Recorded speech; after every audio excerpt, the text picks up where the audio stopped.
आप लोग कैसे हैं। आई होप आप लोग अच्छे होंगे, मज़े में होंगे। आप लोगों का हमारे चैनल बीनू स्टडी में स्वागत है। बच्चों, आज हम आप लोगों को इस वीडियो में असंतृप्त तथा संतृप्त विलयन के बारे में बताएंगे डिटेल से। चलिए चलते हैं बिना टाइम को वेस्ट किए अपने टॉपिक पर। ये है अनसैचुरेटेड एंड सैचुरेटेड सॉल्यूशन। जब हम विलायक में विलय को घोलते हैं तो विलयन बनता है। ये तो हमें पता ही है, हम लोग पढ़ चुके हैं। हम विलायक की समान मात्रा में विलय की भिन्न भिन्न मात्रा घोल सकते हैं।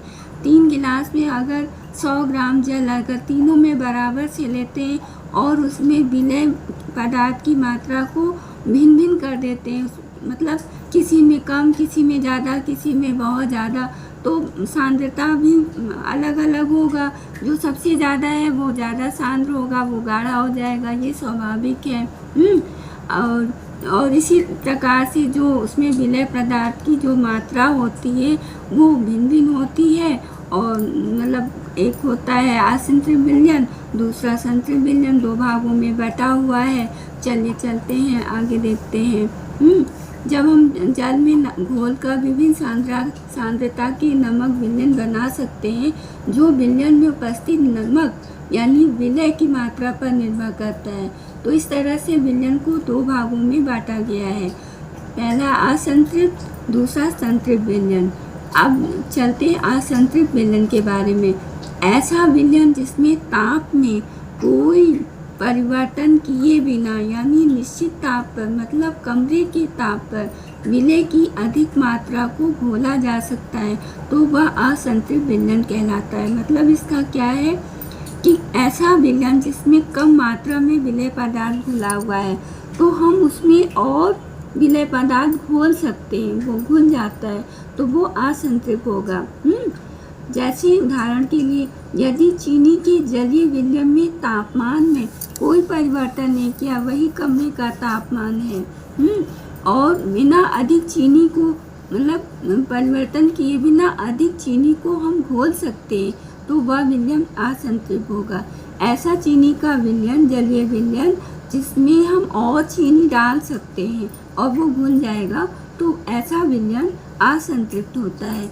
अतः असंतृप्त विलयन में विलय पदार्थ की मात्रा कम होती।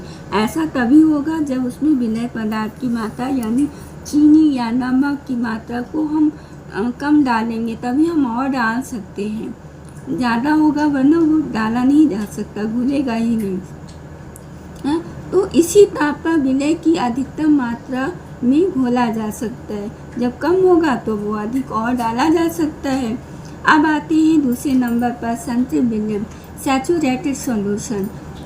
ऐसा विलयन जिसमें किसी विशेष ताप पर विलय की और अधिक मात्रा को घोला नहीं जा सकता, वह विलयन संतृप्त विलयन कहलाता है। मतलब हमने बताया ना, जिसमें घोला जा सकता है, कम है तभी घोला जा सकेगा, तभी घुलेगा। तो जब घोला जा सकता है तो वो असंतृप्त है। ऐसा विलयन होता है जिसमें विलय पदार्थ की मात्रा पहले से ही ज़्यादा है, अधिक है, तो उसमें हम और विलय पदार्थ नहीं डाल सकते, वो नहीं घुल सकता, तो ऐसा विलयन संतृप्त विलयन कहलाता है। अब चलते हैं उदाहरण देखिए।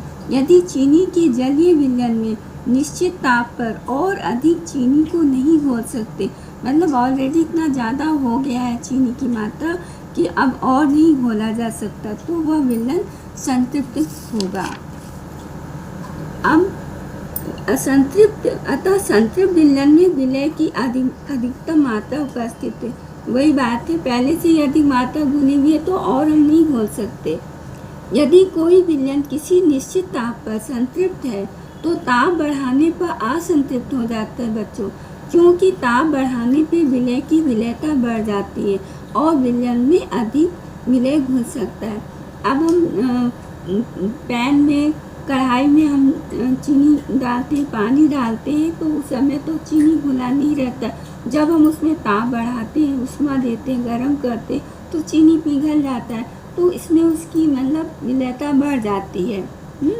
विलयता, उसमें हम उस विलयन में और चीनी डाल सकते हैं, वो विलयता बढ़ जाती है, वो गल जाता है, उसमें हम और चीनी डाल सकते हैं। यदि कोई विलयन संतृप्त है निश्चित ताप पर, तो ताप घटाने पर तो क्या होगा, मतलब ताप घटाना मतलब ठंडा कर रहे हैं हम। इसमें घुला हुआ कुछ विलय ठोस क्रिस्टल के रूप में अलग हो जाता है। जब हम उसको ठंडा करेंगे, ताप को घटाएंगे, तो जो विलय पदार्थ घुला हुआ है तो वो ठोस क्रिस्टल का रूप ले लेता है, वो अलग हो जाता है, क्योंकि ठंडा करने पर विलय की विलयता घट जाती है।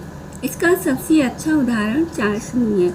चाशनी में क्या है, चीनी डालेंगे, पानी डालेंगे, फिर उसको गर्म करेंगे, वो पिघल जाएगा, गल जाएगा, उसमें और विलय पदार्थ डाल सकते हैं।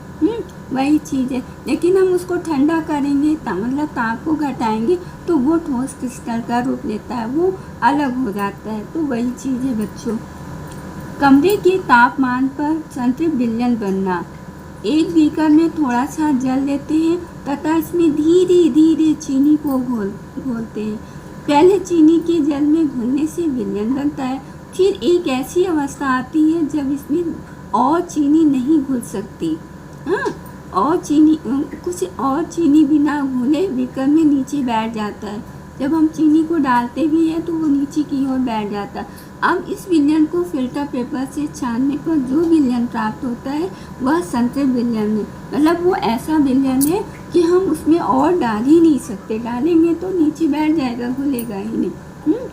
बच्चों, वीडियो को अंत कर रहे हैं। वीडियो अच्छी लगे तो लाइक कीजिएगा, शेयर कीजिएगा, सब्सक्राइब कीजिएगा, बेल आइकन को दबाना मत भूलिएगा। Thank you.